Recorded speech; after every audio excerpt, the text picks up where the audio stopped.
Welcome to the Java Cafe, Java fan. Good morning, everybody. Good morning. Good morning. Today is Thursday. Excuse me, October 31st, 2024.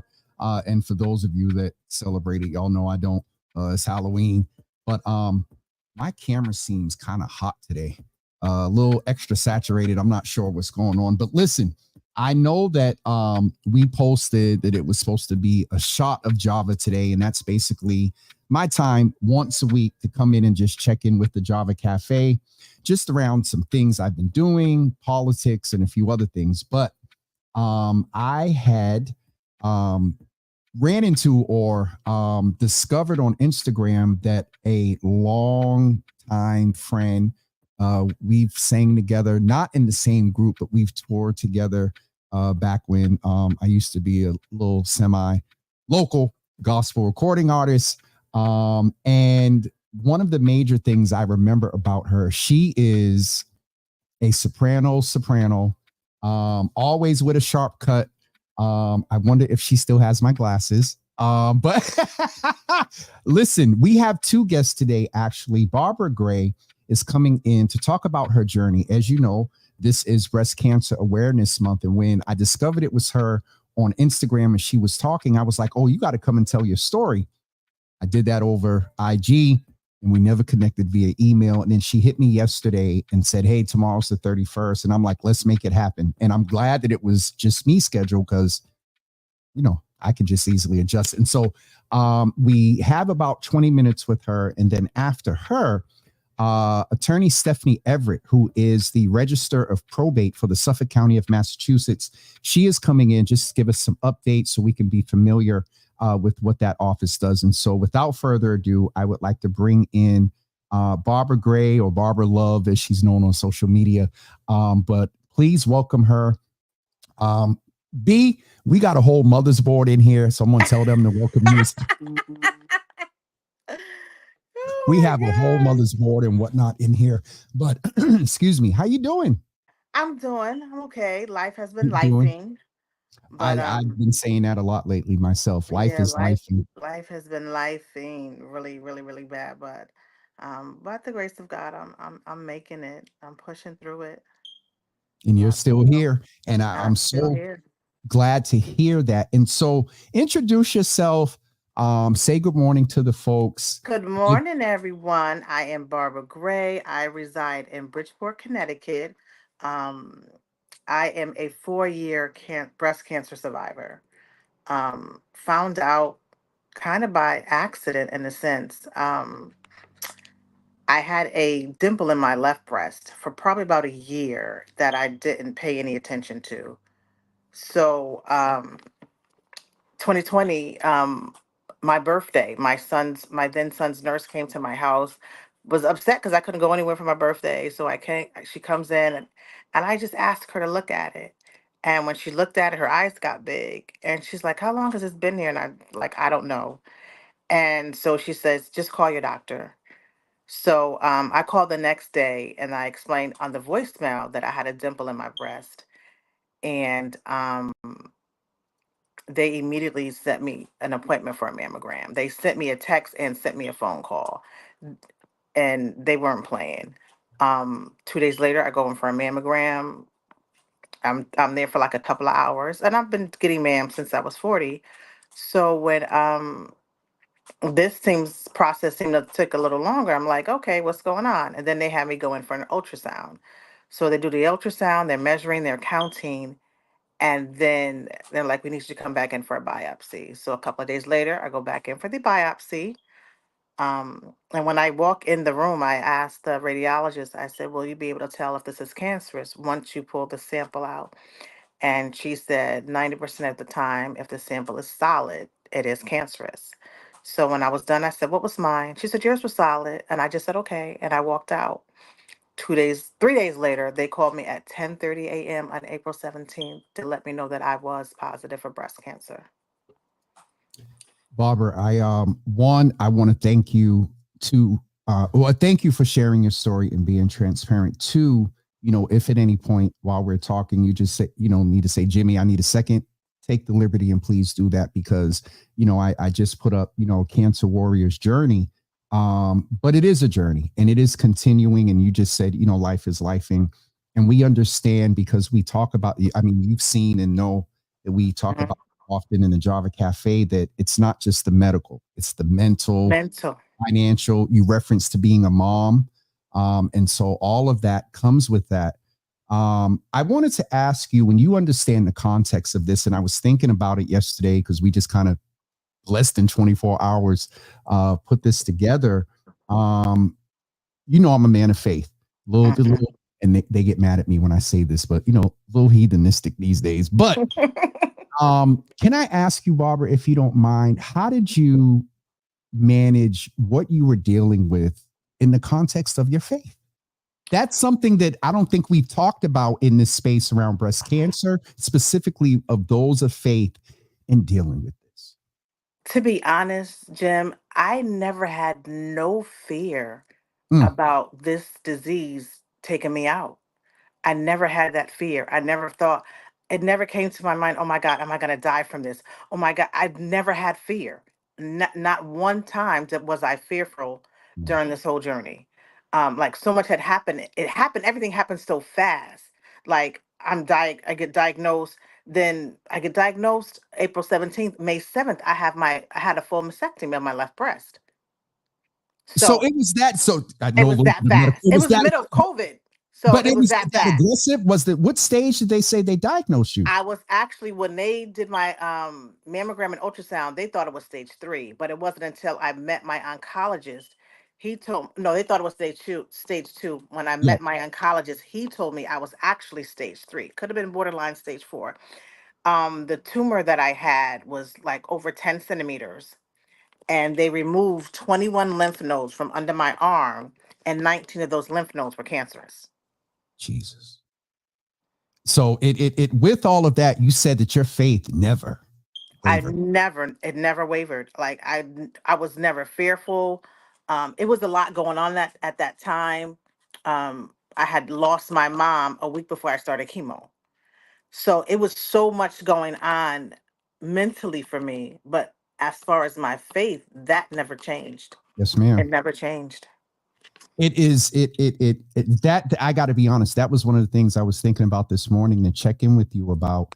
Um, and what is it that you would say to some women of faith that are dealing with breast cancer to keep that? It's the gift of faith and different levels. Yeah, we know we have to trust God, we have to believe God, but also listen to your doctor. Listen to your You heard the doctor. show yesterday. Listen to That your doctor. awareness. So remember we talked about breast self-awareness. Yes. You were aware. Like Um it was so much going on that I didn't put me first. At that time, my yep, son had yep. an emergency surgery. He was in the hospital for a month almost. And I kept saying, I have to look at my man. I have to look at my man. But as a mom, my kid came first. And I just life was starting to was life Yep. and I just didn't get around to doing it.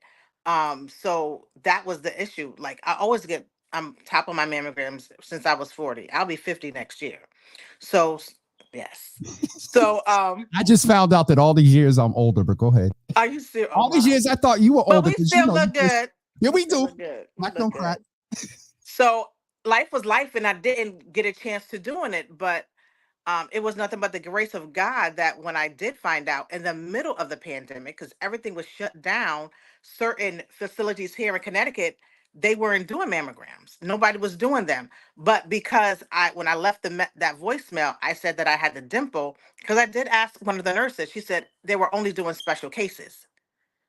So So did it you was not. find out that your dimple did you find out in going through this that a dimple is like indicate okay. No clue.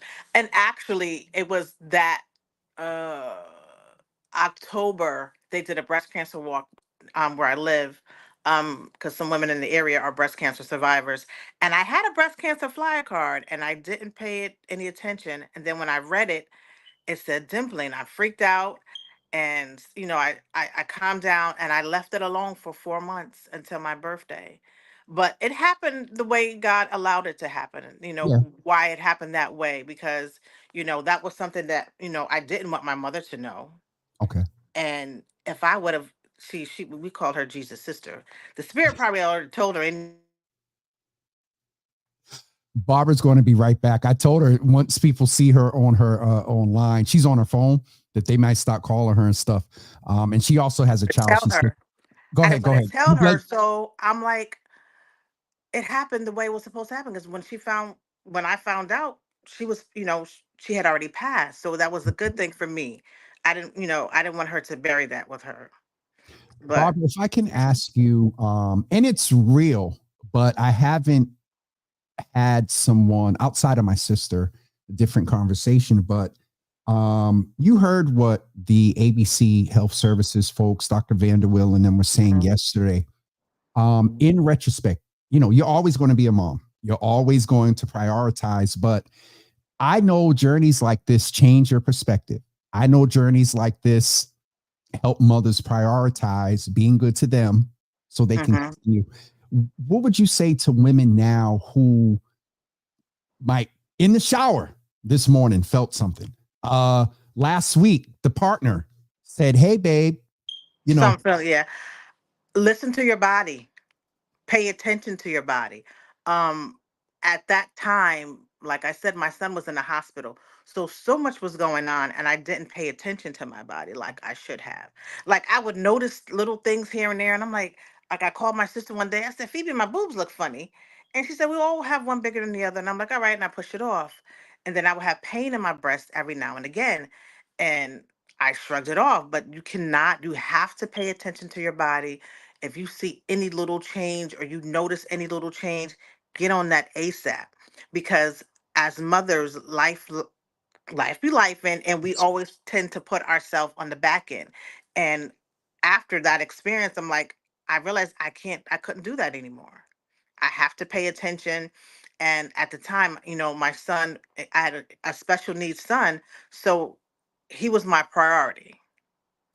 And it's hard with that. Unfortunately, he passed 6 months ago. Um, but during that time, like he was my priority. I Like I didn't care about anything but, making sure that he was okay because he, went through a very traumatic, incident where he could have passed, but it was so much going on.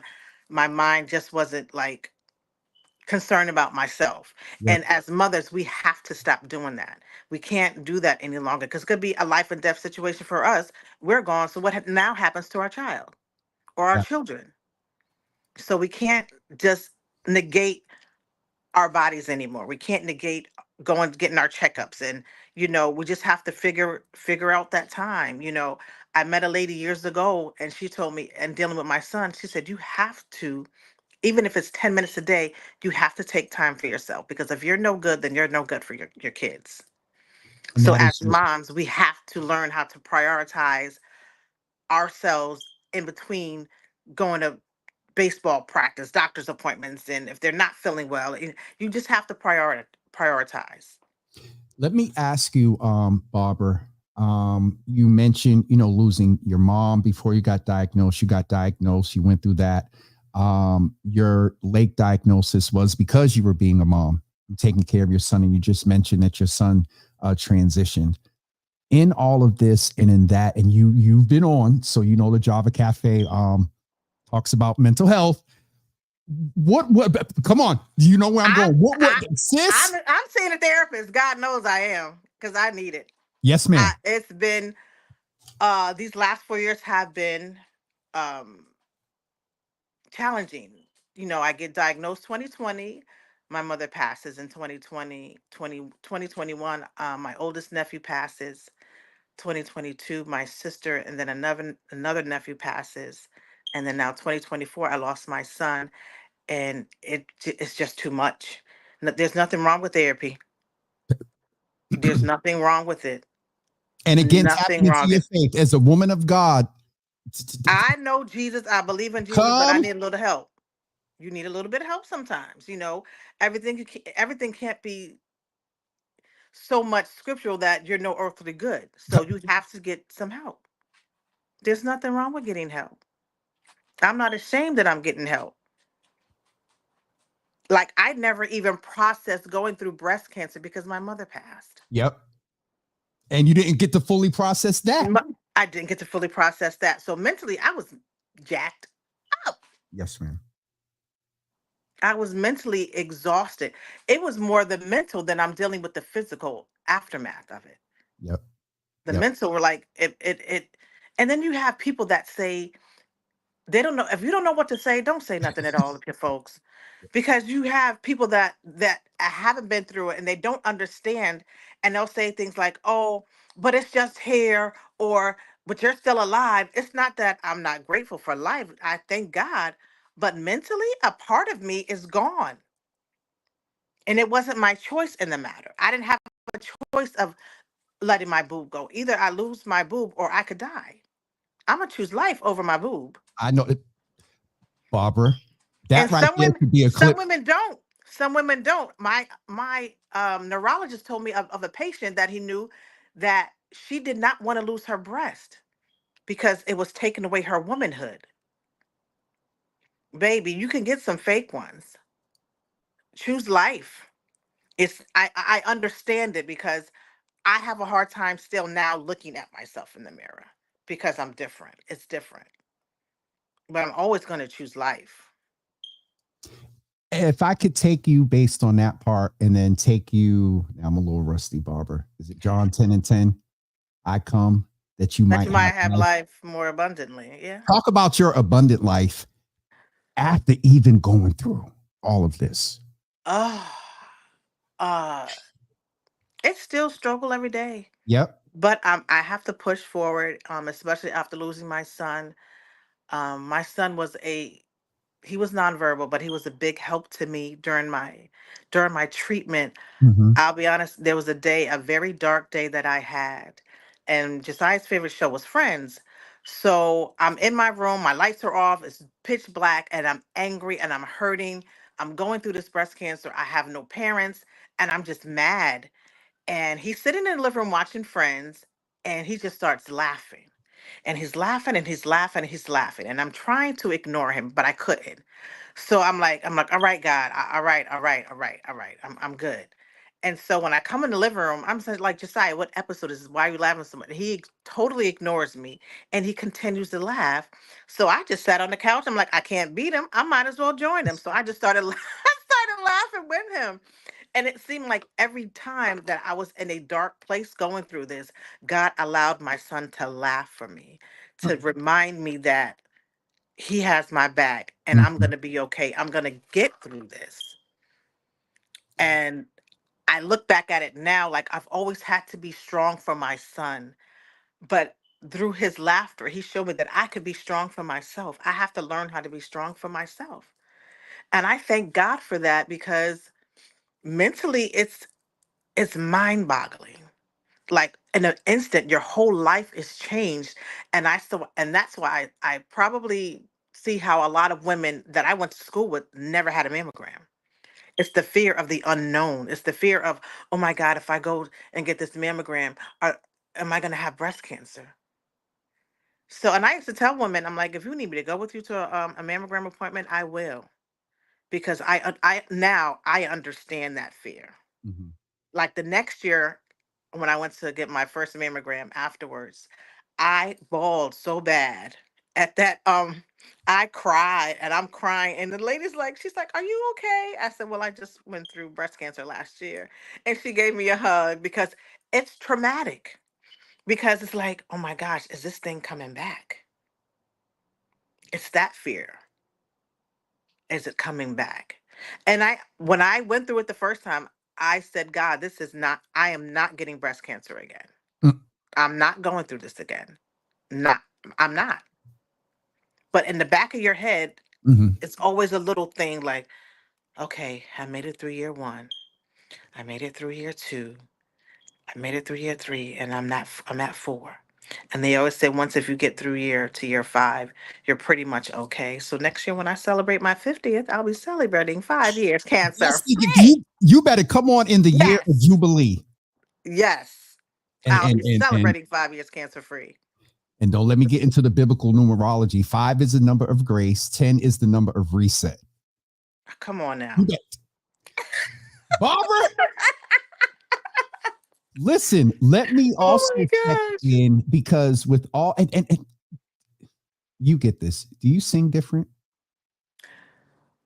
Yeah.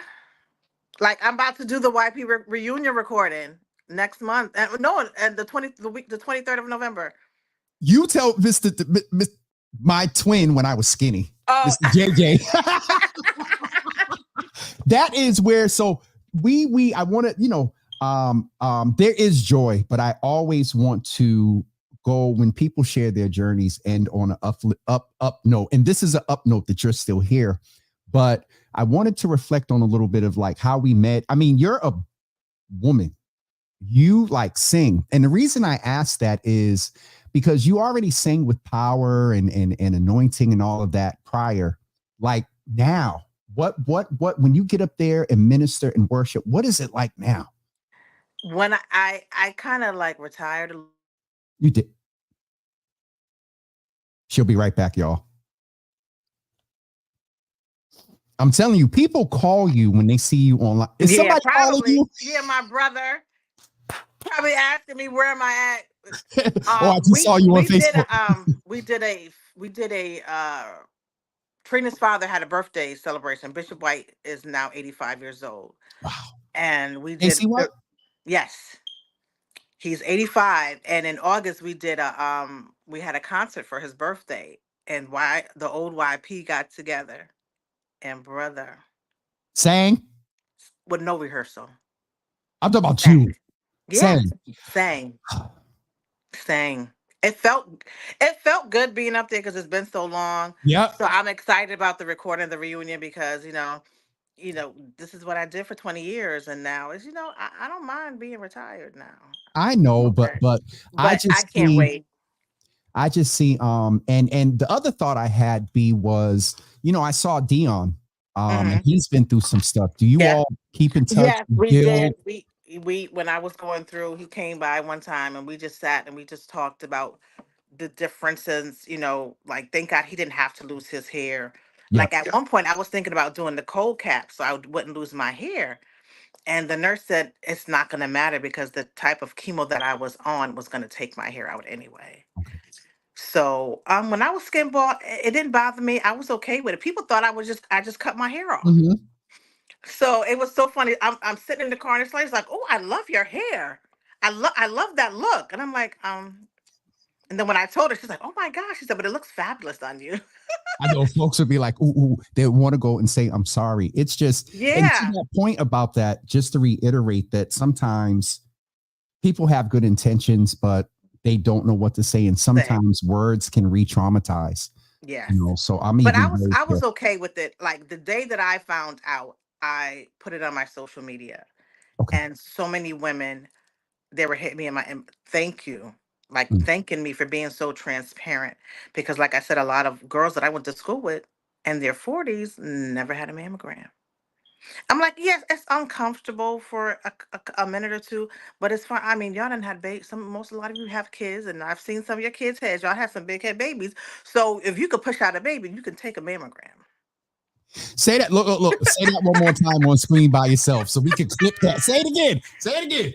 If you can push out a baby, you can take a mammogram. You're uncomfortable for a couple of minutes. I'd rather be uncomfortable for a couple of minutes and then later on it's too late and I lose my life. It's not worth it. And I know it's the fear of the unknown, but I'd rather to know and handle it than not know, and then down the road you're like you get sick out of nowhere and you don't know what's wrong with Yep. This is definitely real B.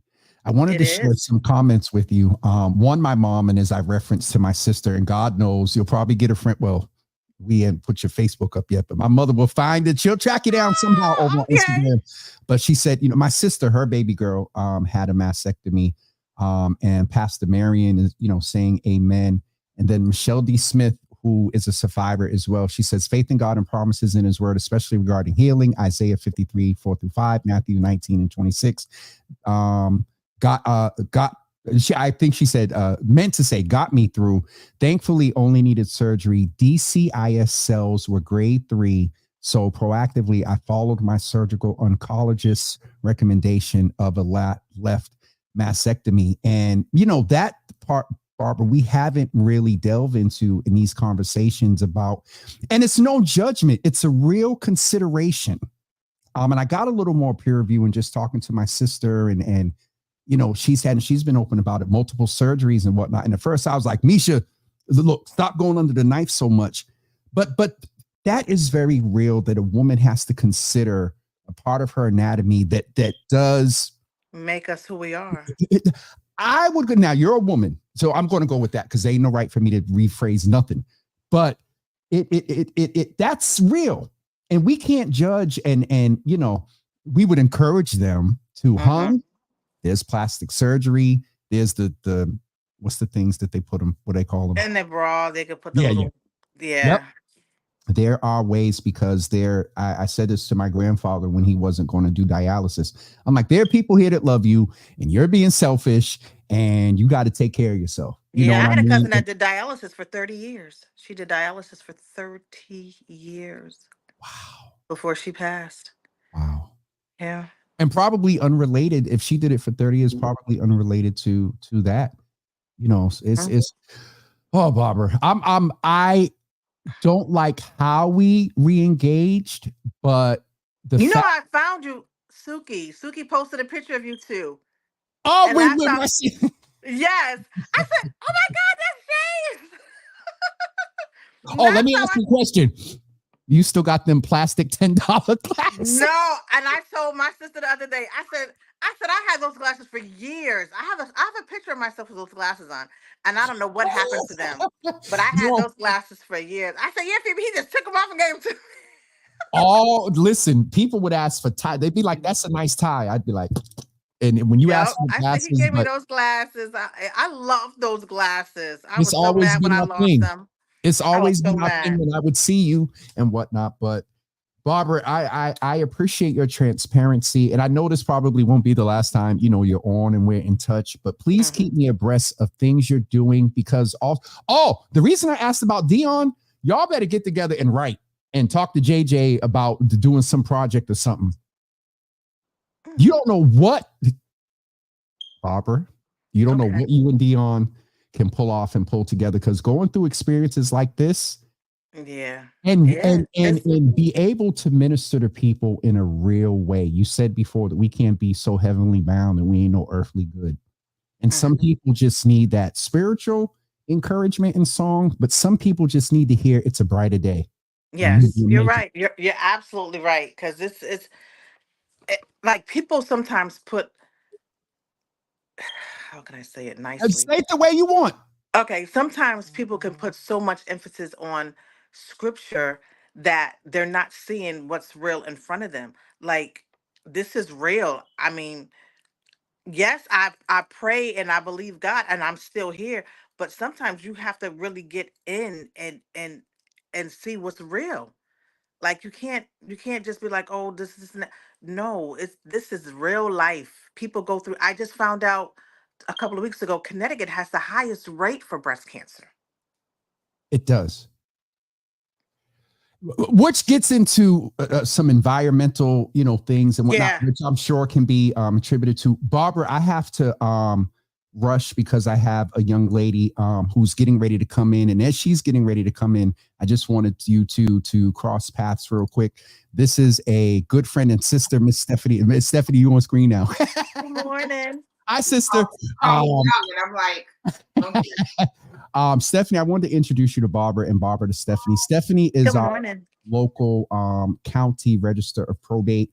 And she's here in her official capacity, but I'm aware that she has supported those that have transitioned, from cancer or still surviving. And so I wanted just a chance to cross over and Stephanie, you to say hello, something to Barbara. She survived. She's going into her 5th year of survival. And Stephanie is one of our elected officials, Barbara, that does not play when it comes to community and things like that. So having these two powerful Black women on screen right now is awesome. I'll give y'all 30 seconds to cross paths and affirm each other. And then we'll talk some politics with Register Everett.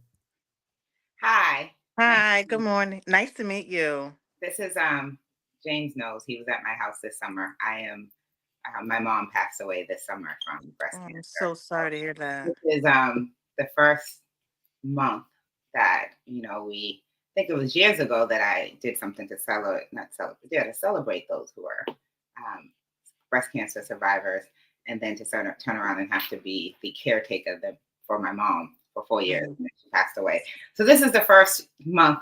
I actually didn't know how to. I jumped on the live a few minutes ago, but I'm still struggling Yeah, this month to understand. figure out how to honor my mom. I told someone recently that maybe next year I will. Take your time. I Yeah. mean, it's a process. Like I in the beginning, I lost my mom a week before I started chemo. Mm, So it's been 4 years, but it still stings. yeah. And it's a process. Like I didn't get to really grieve her because I was going through the breast cancer. So it's been a lot for me. But take your time and grieve how you need to grieve. And you handle this how you don't let any block out everybody in your ear because people can say some weird stuff, Oh, I unfortunately. experienced that. I think that it's just my mom's relationship and I is very complex, as those who know me know. And so it wasn't. It was this month that my girlfriend said something to me, and I realized I have not gone to my mom's house yet. So Wow. I do need to go clean that out. I need to go do a whole bunch of things, but it's the process. Um, I am blessed to have done the things I was able to do for her, right? Hmm. And then I'm also very much aware that she did get to survive for years while living through her, Yeah.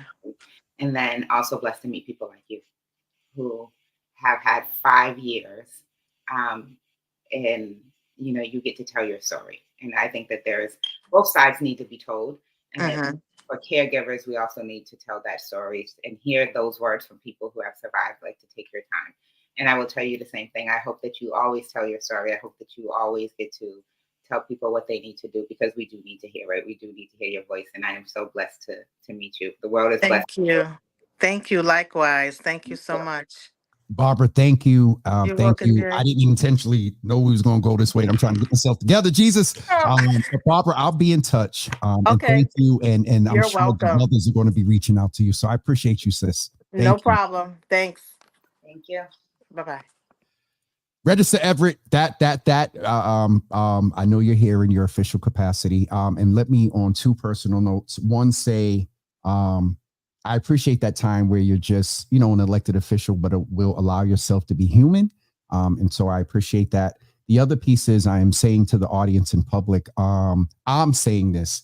Stephanie Everett is here in her official capacity to tell us about the register of probate. However, and y'all know, she is no stranger to the Java Cafe and has done a lot here with us and spoke with us. She's now an elected official and is running to be sure that she stays in that office. I'm saying this, that give her strong consideration because you're going to hear about the work and why she's been impactful in this space as the register of probate. So Stephanie, part of me wants to apologize because I did not know that convo was going to go that way. And just real quick, but again, in the apology, I want to thank you for your transparency and just being human. I think with so much, well, I'm not going to get into the after five side. You're an elected official, little bit because you've been here with us before. If you don't mind telling the Java fam, just, I think this is the first time you've been on since you've been in this role. I think so. Yeah. You might have been ducking me for a little bit. No, I think that you're busy now. I think that you've expanded your life and that you're too busy for me. You're just too busy. So you're in your official role. I'm going to register Everett. But in all seriousness, can we just say that we have seen each other? We have seen each other this summer, and then we were somewhere together this seen summer. Each other. So I don't want people to think that we have not seen each other since I've been in this role. We have been together. James also came to my mother's memorial. So for that, I am eternally grateful. Yes, so we have seen each other. So I don't want people to be like, we've not connected. We always will be connected. James can't run from me that much. She is the mother sister. But okay, register. Everett. In all seriousness, like, can you just tell us?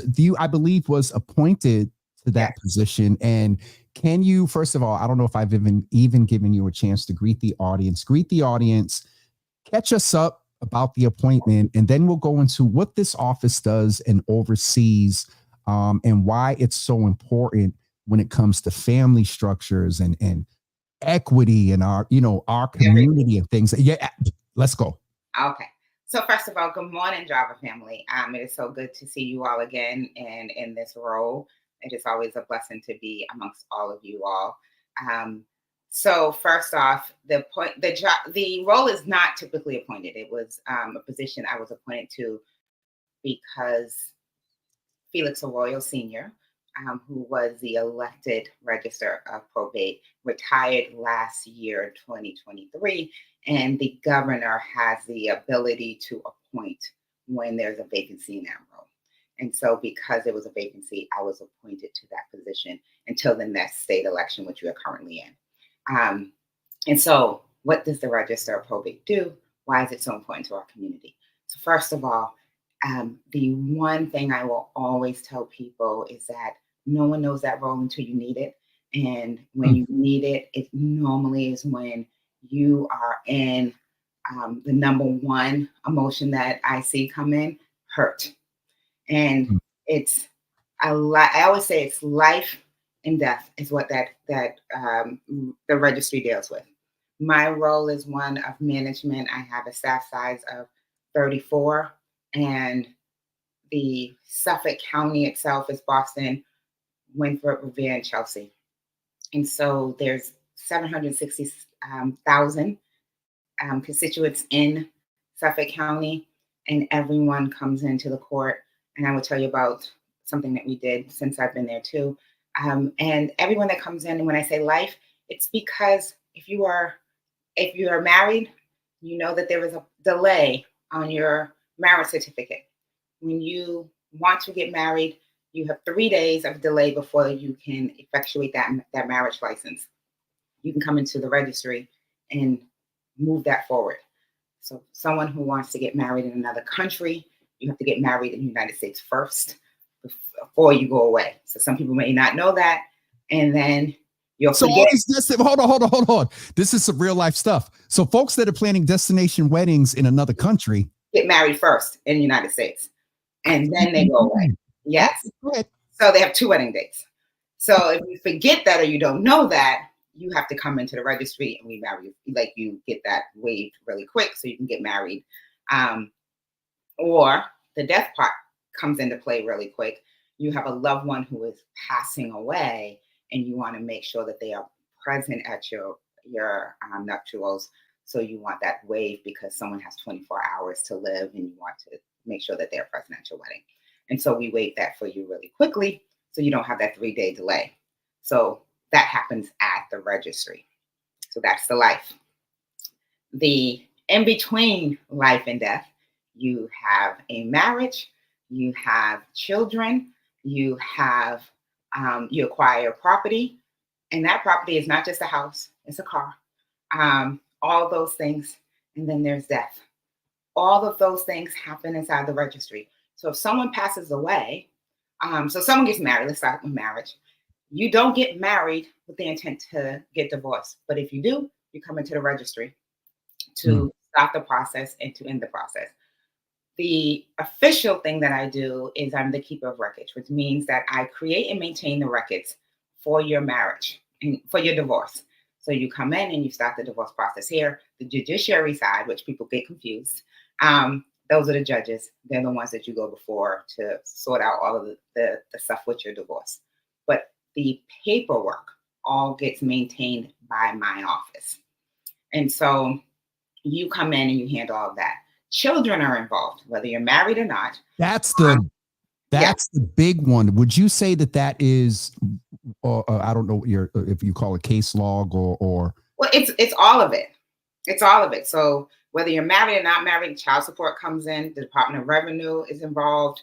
If you're not married and you need to work, deal with the child support issues, all of those things come in through the court. through the registry, you start your paperwork with us.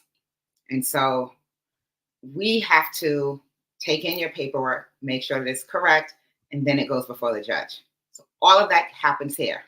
And so again, no one has a baby thinking that they're going to come into the registry. But when you come in, number one issue you have is hurt, right? Like the number one motion you have is hurt.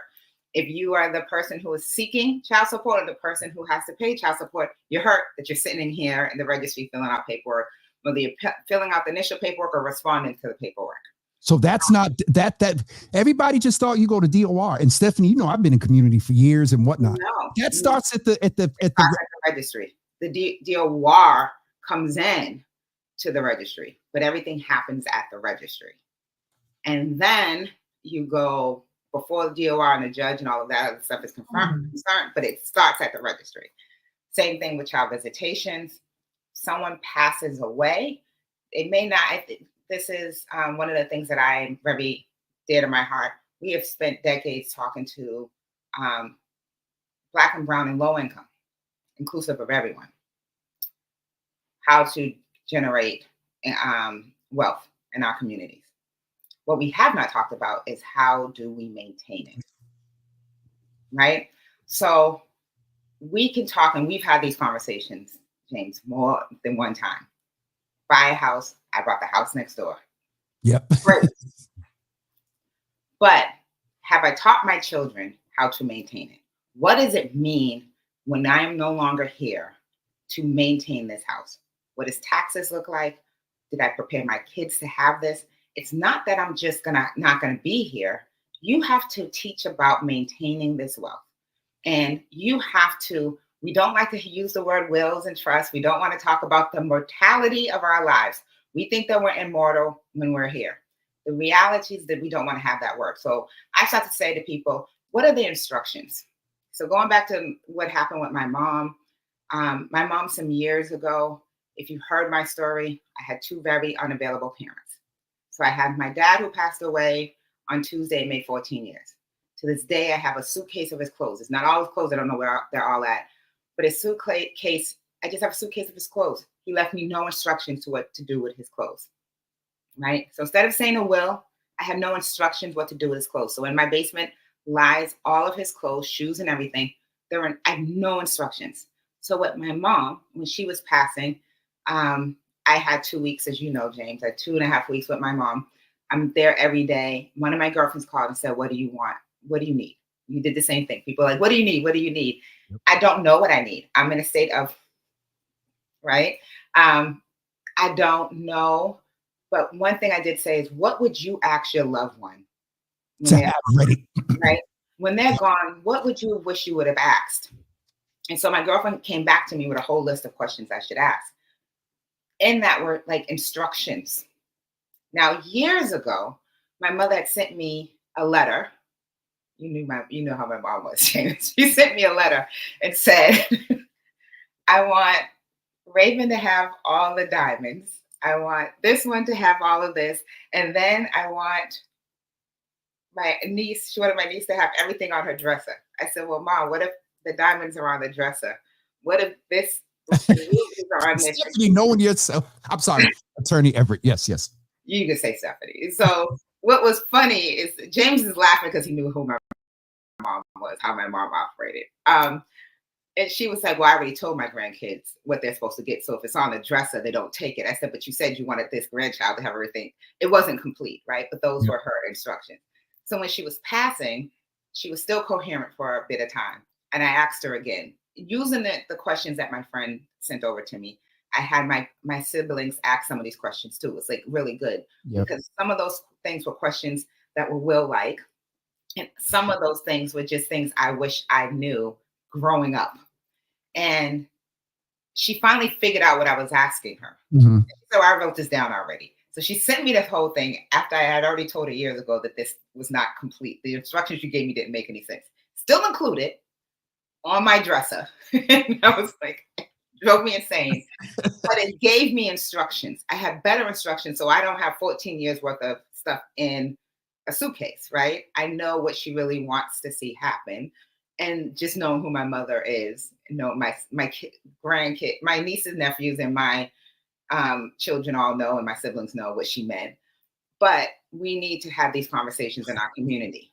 Two things that I've been told, Attorney Everett, is that when you have a child and you purchase a home and get married, somewhere in there, no particular order, those are indicators for a will, or if people don't want to use the word will, instruction. And it's I knew about wills. I knew about custody cases, some DCF, because of the custody cases, but the marriage, the absolving or usurping some of the processes, if there's a death and things like that. I did not know that so much goes on in the register.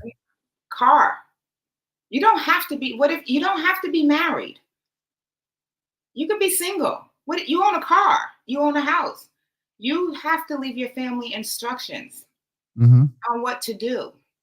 Because if you don't leave your family instructions, what do? Fight. No, I'm messing. Right. And then, but it comes into your office in court if they do, though. Okay. And so understand that these judges have never met you or your family before, and you're leaving a third party who's never been involved. And I'm going to be a little Stephanie. I'm going to be a lot Stephanie. I'm always Stephanie. You're leaving someone who's never met you, never entered your life, never at all interfered with your family, to make a decision about how things should go. Now you're going to come into the court, you're going to come into the registry, you're going to fill out forms, and you're asking for a personal representative to be appointed. And now if you did not designate someone, they're going to find someone. You have to now put it in the paper to make sure there's no other interested parties that have any interest in your estate. There's all these things, and people feel like we don't have an estate. But if you owned a car, if you have a bank account, people have no access to anything. So you can have $30,000 in the bank, but no one has access to that account. But people need to bury you. So how are they burying you if they don't have access to your account? These are the things about maintaining generational wealth, right? And so we need to have these conversations. You are now involving a system that had nothing to do with your life to now deal with your death and deal with the maintaining of your generational wealth that you worked hard to build and now needs to be sustained. And so, well, this is what happens at the registry. Yep. But we need to do, and for me, I want to be proactive. I'm very proactive about we need to have these conversations. So we don't need to talk about wills. You don't want to say the word wills, fine. You don't want to talk about your mortality, fine. What are your instructions? Where do you want to see things go? Who should get the car? It can't just be like, well, grandma's always said baby boy is going to, gets to stay here as long as he wants. Baby boy can't live here as long as he wants. If baby boy does not have the tools or the resources to maintain this house, and there's a mortgage on the house. Because if the mortgage has wording in it that says that the loan cannot be assumed by someone else, then baby boy will not still be in that house. So we have to have different conversations around that. And so again, this position is bigger than what people think it is. You don't know what this role is until you need me. And I'm happy to help, but I think we also should do some proactive work before you get here. I was going to ask Attorney Everett, is there, I'm going to the website just so folks can have the information, but is there, and knowing is probably coming, but is there a call-in line? Can people come down prior to, instead of in an emergent point, can they be proactive and come to the office and say, hey, I just bought a car, I just purchased a house, I just had a baby, I got 50,000 bank account. Can I get some advice? Not what an attorney would do for them, but does the register offer some support for laymen? We haven't done that yet. So what I did do within the first 2 weeks of me assuming office is that I brought a website that I need to build out. And so once I build that out, that will be mine, because the website right now is the state. So that you can't give out legal advice. I cannot practice in this role because I'm prohibited based on being a state employee. Yeah. But the website that we brought will just give out more easily accessible information. Like a TA. Yeah. So what I did do is that I have spoken to my colleagues on the state and Senate side to say we need to come together and start having like panels around this. And we've talked about me doing hood panels. but I've talked to them about what we need to do to make sure that we are doing the next set of conversations. And that is, we need to talk about maintaining generational wealth. Let's stop with having the repetitive conversation of building generational wealth. There is that conversation. There are tools aside for that, but we haven't done, we have to start moving the conversation. If we stay stuck in just having the conversation about maintaining wealth, we're never going to get into the conversation about maintaining wealth. And it's our job to move the conversation forward to maintaining generational wealth. And so we are going to start, and I believe we'll start doing that in 2025 because of all the stuff that's going on in the presidential world, so that we wouldn't fall flat on it. So that's one thing that we're doing. The other thing that I did do is because I don't forget where I'm from. I always feel like that I've been a vessel. My life has not been easy at all. I did not arrive here by accident. I did this job itself, this position, this role was not one that that was on the vision board, as one of my girlfriends said, but it is one that I was in before. I was a pro se litigant.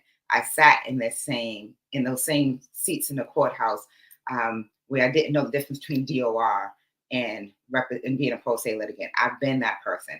I've been the attorney representing people, and now I get to help them. So everything I do is with the lens of what did I wish I had. And there's no, I mean, you know this from the different spaces we work in. An attorney, I got to get ready to wrap up because I got a mandatory 11. But I wanted to make sure that folks had the website to go and find information and find out what's going on, and a couple of comments to share with you. This is good information. I will be meeting with my 95-year-old mom and siblings in December for instructions.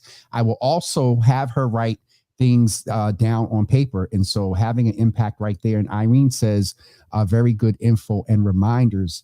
And as someone, you know, who supported his grandfather, my grandfather rather, and there was property involved, and he was, you know, in a nursing home and all that stuff with the who owned the house, and it's a lot. And so I'm looking forward to hearing about that website.